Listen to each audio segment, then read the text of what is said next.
When Waylon sent the message about canceling our engagement, I was standing at the hotel, finalizing the details of the setup. Evelyn's back. Engagement's off. I stared at the text, my breath halting for a second, frozen in place.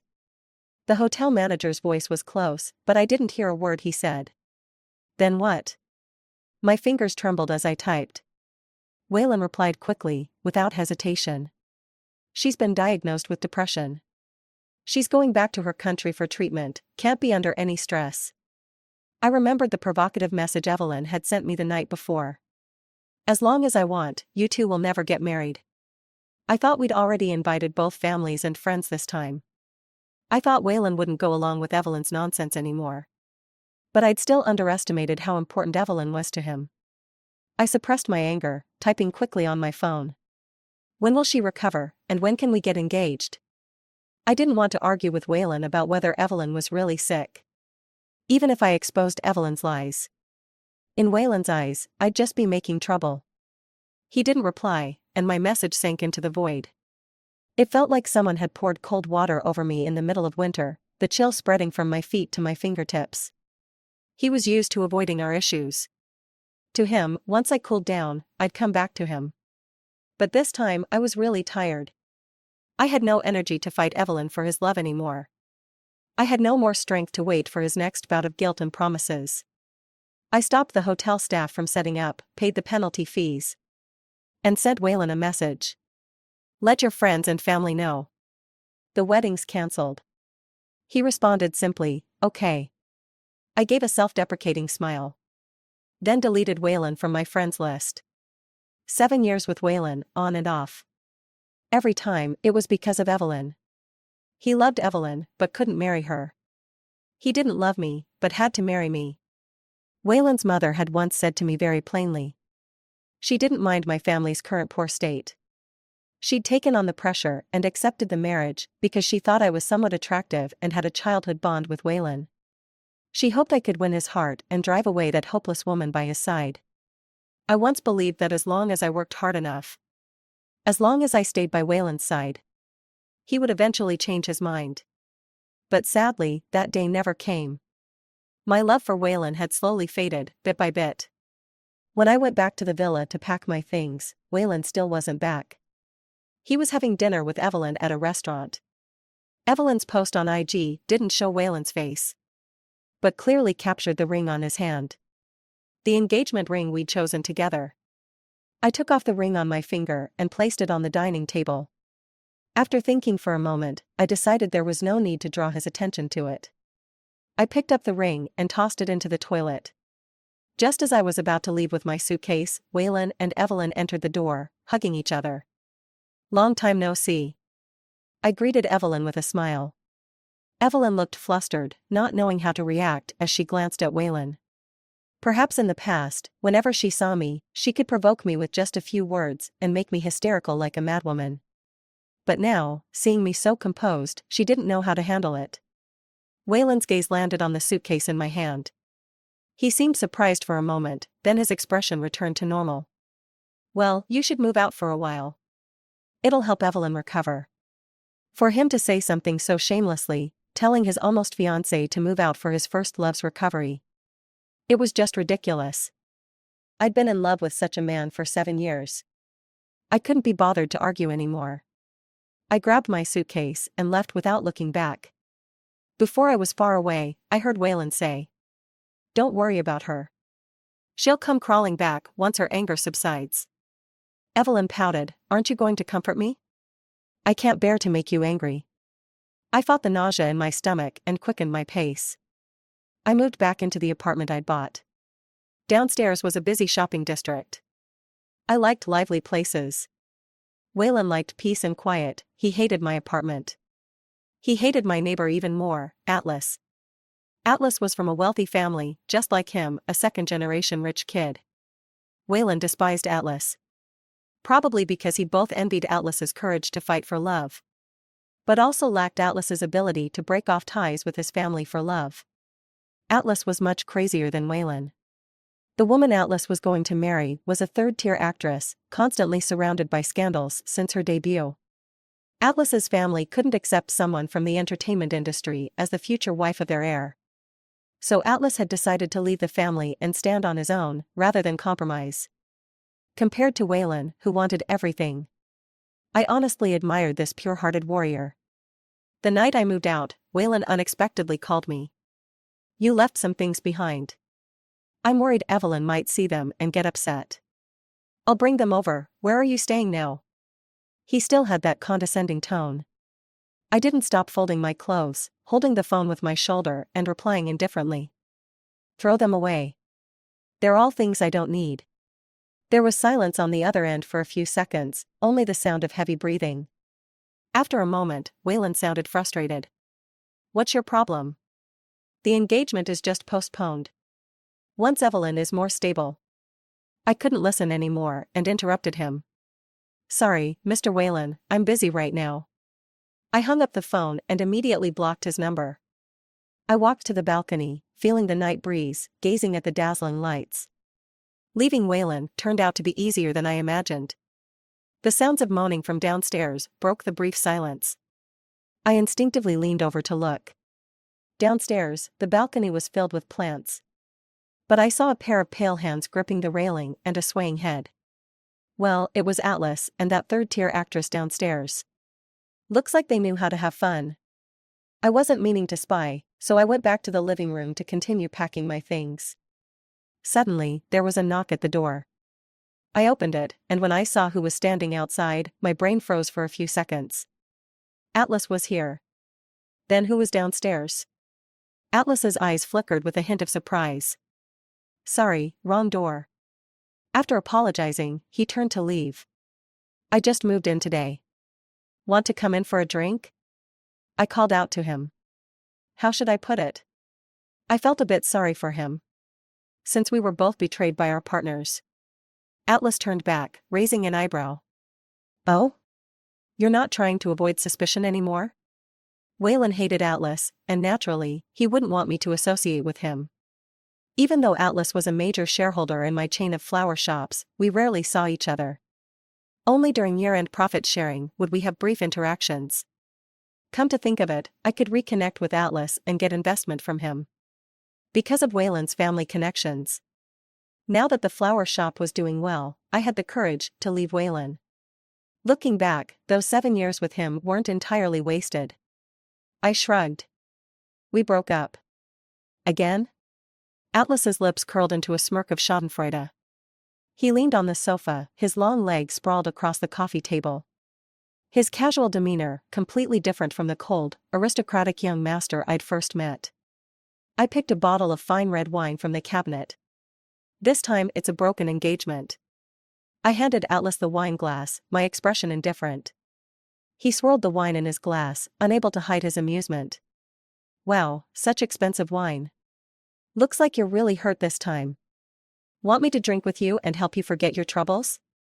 If he hadn't knocked on the wrong door, he'd probably be hurt even worse. I nodded. It's very expensive.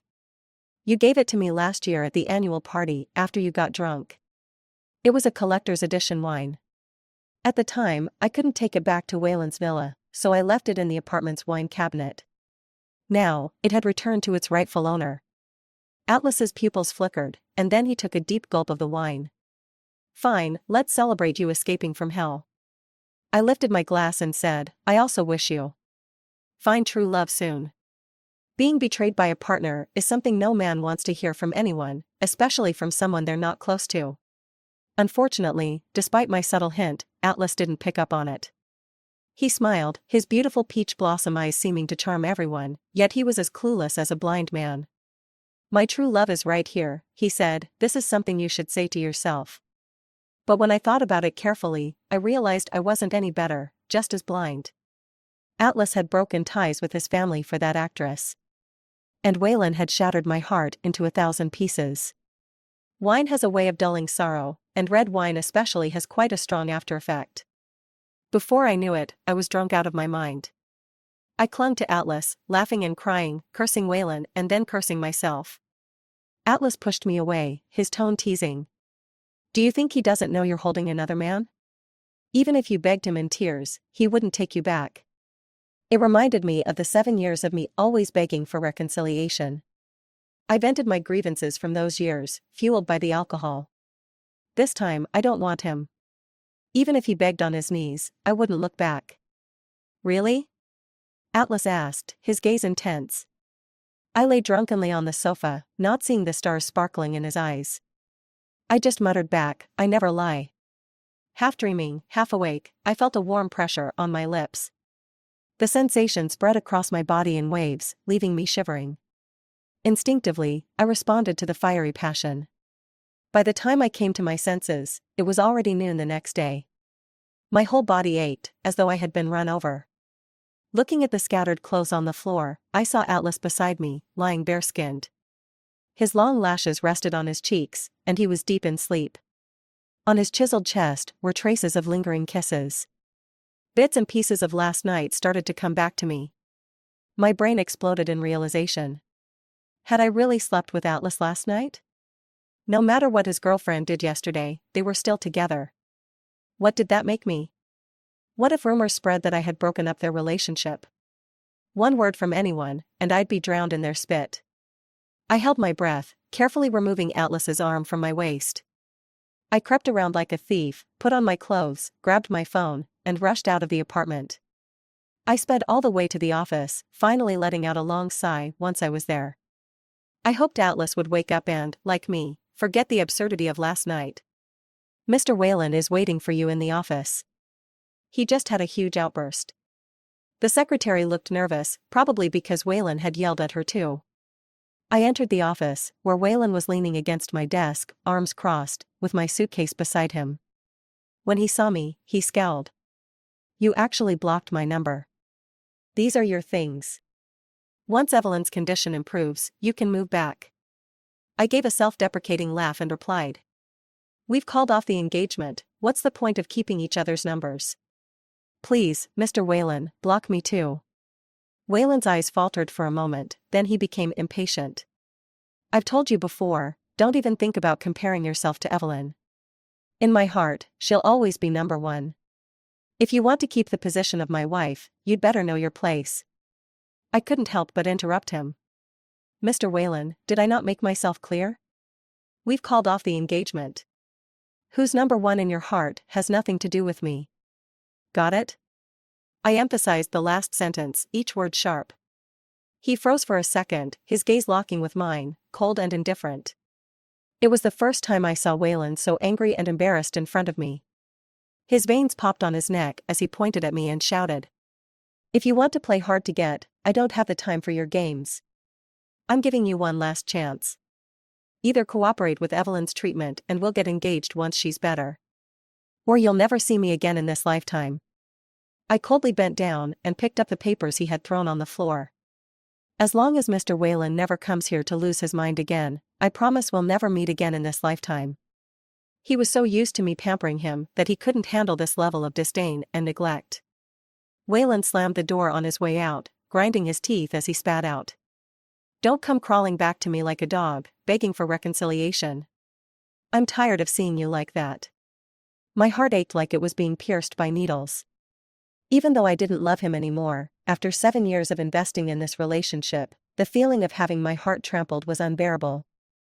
I didn't have much time to wallow in self-pity. Atlas's calls and messages bombarded me. Bitch, sleep with me and run off. Is this how you treat your investors? Didn't you enjoy last night? I'm giving you 3 minutes. If you don't answer, I'm coming to your company. Looking at Atlas's messages, my heart raced uncontrollably. I was both frightened and confused, so in a panic, I turned off my phone. Although last night wasn't entirely my fault. I didn't exactly refuse either. Atlas was someone who didn't care about anything. I was different. My career was just beginning, and I had too much to consider. I couldn't afford to provoke him, so I had to hide. I booked the fastest flight to Paris. The visa I had gotten was originally for a honeymoon with Whalen.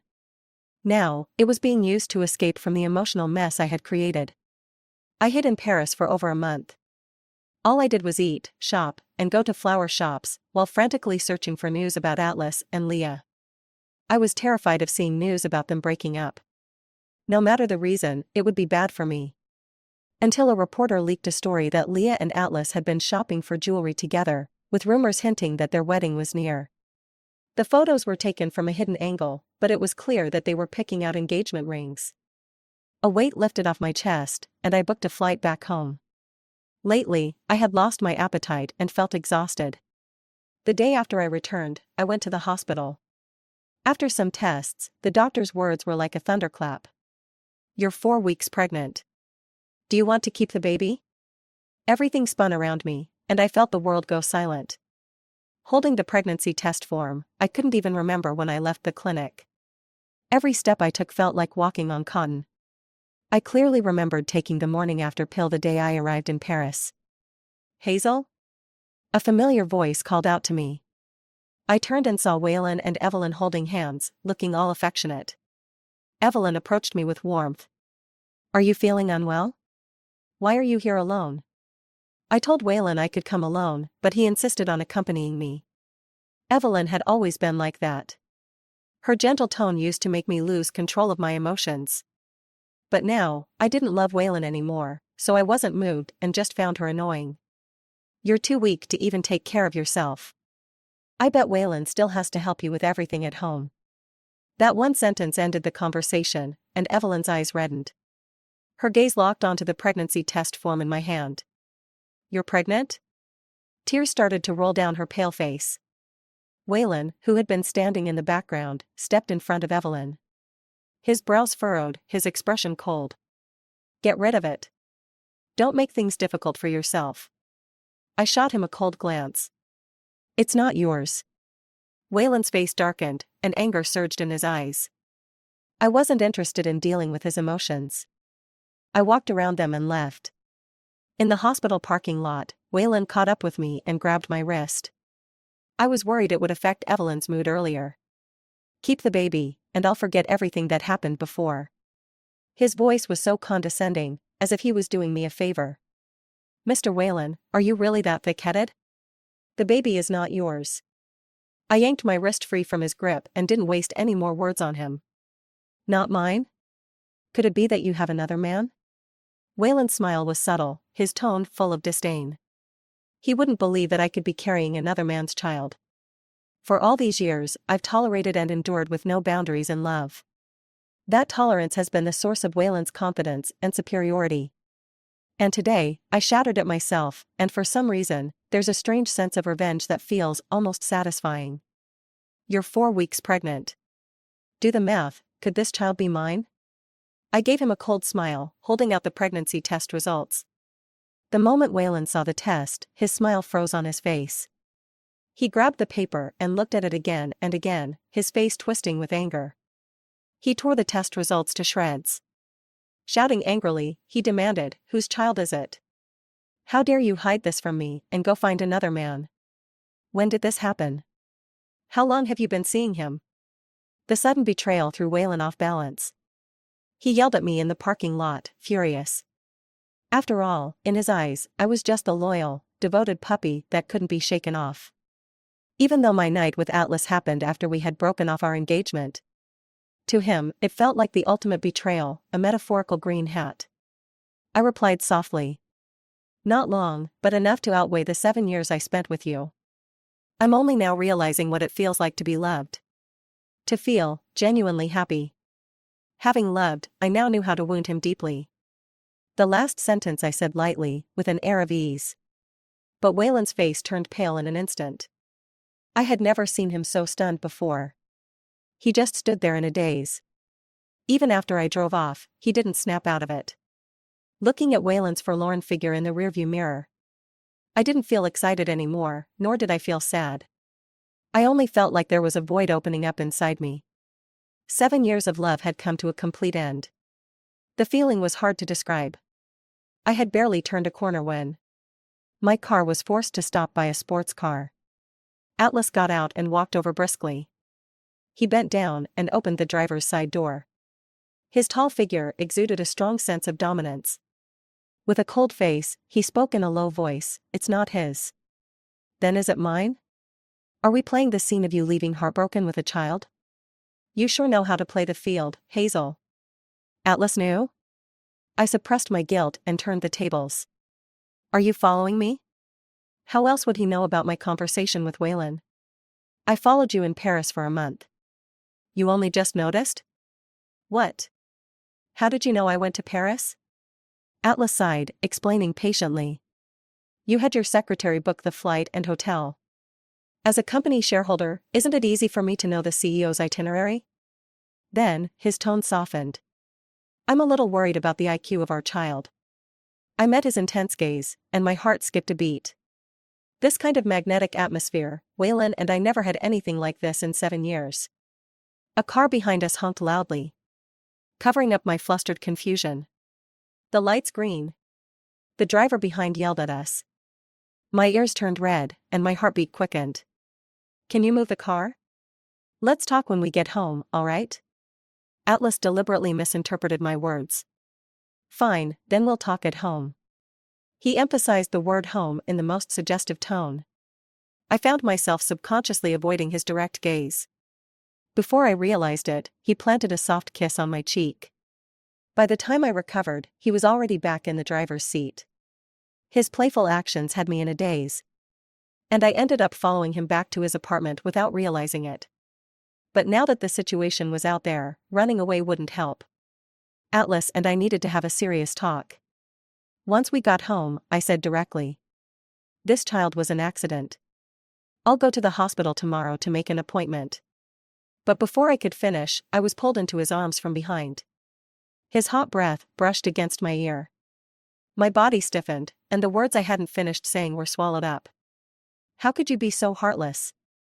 You've been avoiding me for over a month, and now you want to abandon our child? I pushed against his chest to break free, keeping just enough distance between us so I could speak normally. You're willing to sever ties with your family for Leah. Honestly, I've been moved by your love for her. So, I can't stand the thought of ruining your relationship. This child is mine, and I have the right to decide whether they stay or go. Please, forget about that night, and just marry her in peace. Atlas grinned wickedly, pushing my hand to my stomach. Your abs are looking good. You can touch them here. Even through the fabric, I could feel his warmth and the firm muscles beneath. My ears turned bright red, and I tried to pull my hand away, but he held it tightly. Who told you that I'm marrying Leah? Aren't you two going to pick out? I'm not playing this game with Leah. Would I have come back from Paris otherwise? I was even more confused now. Why would Leah help you play this game and trick me into coming back? Did he find out Leah betrayed him? Had they broken up? Why wouldn't she want to? My relationship with Leah has always been pure friendship from the start. Atlas dialed Leah's number in front of me. Leah's voice came through the receiver, laced with soft panting and seductive tones. I couldn't even begin to imagine what she was doing right now. Strangely, my mind flashed back to that night when I accidentally overheard a scene. Did you win your wife back? You have no idea how much that news has affected my dates with the boys. Atlas's voice was lazy. Victory is within reach. Say hi to her. Before I knew it, the phone was shoved toward my mouth. I awkwardly said hi to Leah. If you're free, come have a drink. I'll introduce you to some good-looking guys. I answered in a daze. The phone was immediately hung up by Atlas. You're touching my abs and thinking about other men? I jerked my hand back like I'd been electrocuted, my heart pounding uncontrollably. I avoided Atlas's smoldering gaze and sat on the couch. What's going on? I tried to keep my voice steady. In my memory, I hadn't interacted much with Atlas. We had never dated, and there had never been any ambiguity between us. So where did this idea of chasing me come from? He pulled up a chair and sat across from me. His intense gaze was fixed on my face. You married me 18 years ago. Then you abandoned me and got with Waylon. Now, aren't I just pursuing you? 18 years ago? Such a distant memory. Back then, I was still the little princess, pampered by my parents. Atlas was very mature for his age, not the carefree person he was now. And Waylon never looked down on me from such a high pedestal. As for what Atlas referred to as marrying him, it was just me playing house when I was 8 years old. After having a fight with Waylon, I made Atlas my groom out of spite. It was also the same year my father went bankrupt and we had to move out of the villa. After that, I lost contact with both Waylon and Atlas. 7 years ago, I came back into their lives. It was to raise money for my seriously ill father's surgery. I wore a faded dress, swallowing my pride to ask for help from Waylon's family. Waylon and I were engaged. A marriage arranged by our grandfathers long ago. I didn't expect Waylon's family to acknowledge the engagement. I just hoped they would lend a helping hand, considering the past connections. After all, both our grandfathers had passed away. And the engagement was just a verbal agreement. I never imagined Waylon's family would help, and then accept the engagement. Waylon and I naturally started dating. It wasn't until the 3rd year of university that things changed. Waylon, who always contacted me promptly every Saturday, suddenly stopped responding. That's when I learned that Waylon's family had an adopted daughter named Evelyn. She was the orphan left behind by Waylon's father's first love. Despite his wife's objections, Waylon's father insisted on adopting her. As his wife put it, Evelyn, like her mother, was a manipulative, weak, seductive type of woman. The next 7 years proved that what she said wasn't far from the truth. Evelyn was adopted by Waylon's family when she was 15. It was right around the age when a girl's first love begins to blossom. At that time, Waylon wasn't interested in romance. He only saw her as a sister and treated her with care. But his wife quickly noticed that Evelyn's feelings for Waylon were not as innocent. So, before Evelyn could finish high school, she was sent abroad. From then on, Evelyn would often contact Waylon for video calls or phone chats, claiming she was lonely and scared living abroad. But when I came into the picture, Evelyn noticed that Waylon had become distant. Waylon eventually told Evelyn about our relationship. That's when Evelyn began her act of being frail and helpless. She would say she was being followed by strange men or bullied by other girls. She used all sorts of reasons to try to grab Waylon's attention. And then, in the 3rd year of university, Evelyn tried to win him back but failed. She ended up taking her own life. Waylon, unable to inform me in time, immediately bought a plane ticket and rushed to her side. I can only imagine that when Waylon saw Evelyn lying weakly on that hospital bed, recounting her unspoken love for him, he must have been shocked and moved. After he returned, I could feel that his heart was torn between Evelyn and me. I thought I was helpless. Without Evelyn's cunning and schemes, I had no chance. Ultimately, Waylon's emotions tilted in her favor. Perhaps the entangled triangle between Waylon and Evelyn had drained him emotionally, but I never noticed Atlas's intense feelings for me. I missed the red-rimmed eyes when we reunited after 18 years. I didn't even realize, as Waylon and I walked side by side on campus, that Atlas was watching from the distance, looking lonely. I didn't know that during the times Waylon hurt me, Atlas had already made up his mind to win me back. Atlas wanted to marry me. Our engagement was a hurdle for him. So, 4 years ago, he and the carefree Leah hit it off immediately. He invested in her and protected her, making sure she didn't have to deal with the harassment of older rich men and could date as many handsome guys as she wanted. Leah's antics helped lower the bar for entering Atlas's family.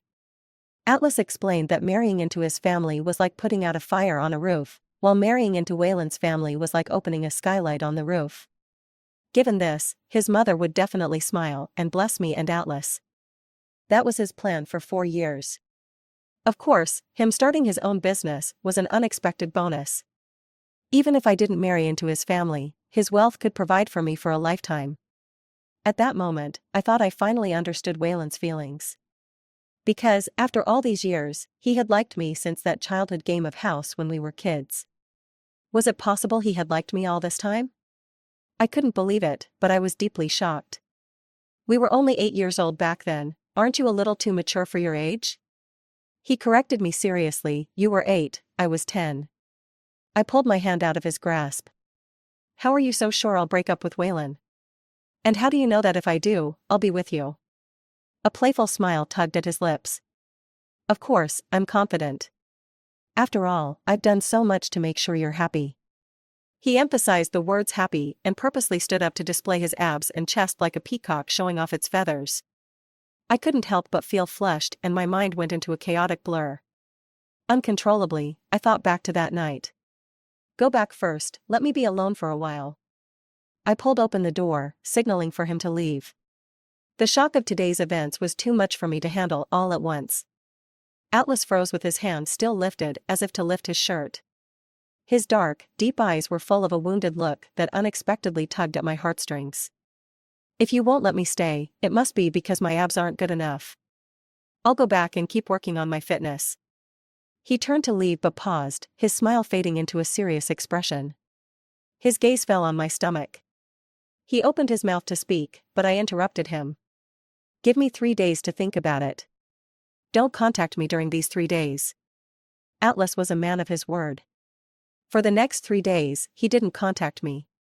But I couldn't escape his presence. He showed off his body on Instagram, posted pictures of his abs, and walked by me in a suit pushing a shopping cart, as if by coincidence. I finally understood the meaning behind his perfect three-point shots at the basketball court during college. So this is what it feels like to be loved in such an active and vibrant way. I even started thinking that Atlas would make a fun, great dad. On the 3rd day, I went to the hospital. The moment I heard the baby's heartbeat, I found my answer. Carrying bags of supplements, I was heading back to my apartment when I saw Evelyn from a distance. Her hair was disheveled, and she was still wearing slippers. She looked dazed as she flagged me down and defiantly shouted. "Where's Waylon? Where have you hidden him?" I rolled down the car window and coldly retorted. Why would I hide trash like him? Evelyn froze, then pointed at me and started yelling. Ever since I ran into you at the hospital, Waylon has been unreachable. He's never treated me like this. You're so shameless, using a child to trap Waylon, and then pretending to be so noble? Do you really think Waylon loves you? To him, you're just a machine for having babies. Evelyn's hysterical behavior was nothing like her previous sweet, innocent persona. I couldn't help but feel a little amused. Is this what fate is? For the past 7 years, whenever Evelyn returned to the country, Waylon would disappear for a while. Every time I went to confront her, she would laugh and mock me. Going to your rival's hotel to find your boyfriend? You're truly adaptable. I could imagine how proud she had been back then, and now, how humiliated she was. Evelyn had many tricks to make Waylon show up. Cutting her wrists, pretending to jump off buildings, and now, even using her depression as an excuse. It seemed she had exhausted all her methods, but with Waylon still nowhere to be found, her emotions finally snapped. I quietly watched her lose control from the car. When she finally calmed down a little, I spoke calmly. Waylon's not here, and the baby isn't his. I'm not like you, I don't interfere in other people's relationships, and I don't have a habit of picking up trash. Evelyn froze, her face pale. She mumbled, No. No. Waylon loves me. You must have lied to him, claiming that the child was his, and that's why he left me. I didn't respond and started the car, leaving her standing there.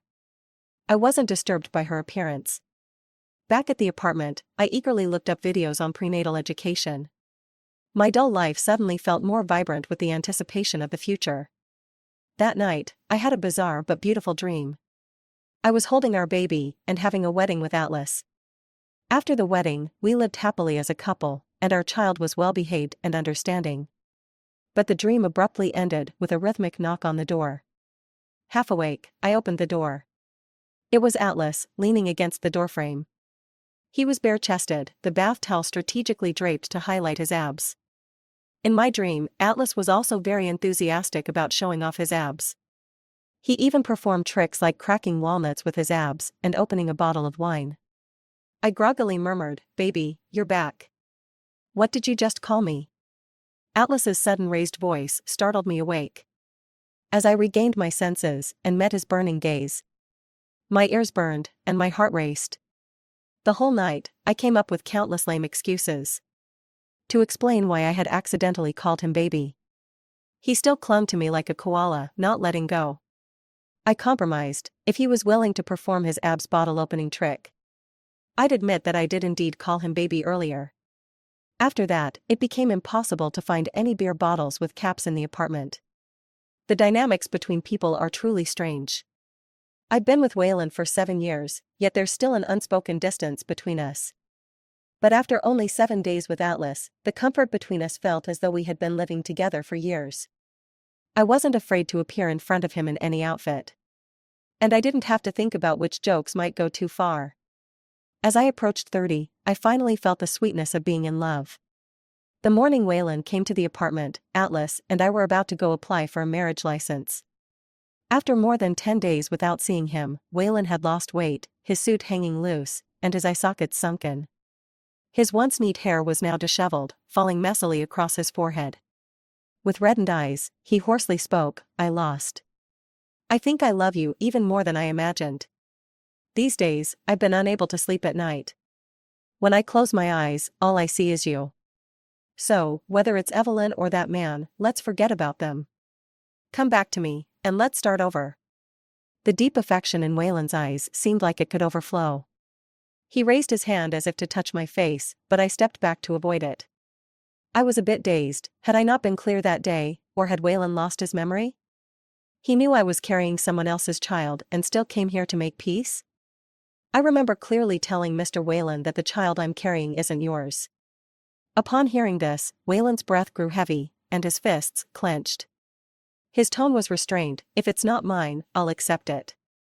I almost thought I had misheard. Prideful as Waylon was, he was actually willing to accept another man's child. "I'm serious. If you want to keep this child, I'll treat him as my own. If you don't, I'll accompany you to the hospital." Before he could finish, he was interrupted. "Mr. Waylon, you always want to claim the same person, wife and child." Atlas, wrapped in a bath towel, leisurely walked over from the bathroom. As though declaring his territory, Atlas pulled me into his embrace. "Atlas? It's you." Waylon's face showed surprise, his brows furrowing. Atlas nodded, a proud smile curling at his lips. "Yes, it's me." Waylon stood there, stunned for a full 10 seconds, his gaze complex. After a moment, he composed himself and looked at Atlas with a provocative expression. "She loved me for 7 years, no, more than 7 years. She's always liked me since she was a child. You just took advantage of an opportunity. Without this child, she would never leave me. Even if she chose you out of spite today, she won't really love you. Atlas, even if you marry Hazel, you'll always be my defeated opponent." He had always relied on my love for him, tolerating Evelyn's mistreatment of me. Now, he was using my past feelings to provoke Atlas. If this thorn took root in Atlas's heart, one day, Atlas and I would inevitably grow apart. "Mr. Waylon." Atlas loosened his hold around my waist. The next moment, Atlas's large hand rested on my lower abdomen. "This is what they call a father's power. It's an honor, a medal. Without him, there would be no Atlas today." Atlas's smile grew more self-satisfied. The more he smiled triumphantly, the darker Waylon's expression became. His angry gaze flickered back and forth between me and Atlas. "Don't regret it, Hazel." Waylon forced himself to stay calm and turned to leave. "Wait," I called out to Waylon. He turned back, eyes full of hope.